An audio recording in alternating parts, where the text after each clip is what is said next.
মাঝে মাঝে আমার মরে যাবার মতন মন খারাপ লাগে। এই যেমন এখন হচ্ছে, চারপাশে এত হইচই, এত মুখ, মানুষ, কোলাহল,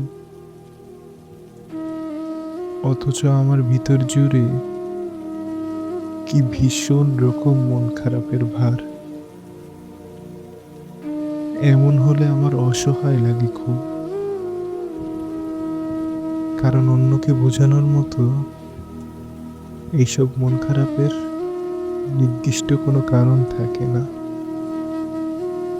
বুকের ভিতর কেবলই দীর্ঘশ্বাসের টান, কেবলই একলা লাগার শূন্যতা। এই দীর্ঘশ্বাসের দৈর্ঘ্য কিংবা শূন্যতা তো ব্যাখ্যা করে বোঝানো যায় না। আমি তাহলে কি করে বুঝাবো, কিভাবে বুঝাবো ঠিক কতটুকু মন খারাপ হলে মরে যেতে ইচ্ছে করে মানুষের? আচ্ছা, আপনাদেরও কি এমনটি হয়? নাকি এই মরে যাবার মতন মন খারাপের অসুখ কেবলই আকাশের, কেবলই আমার?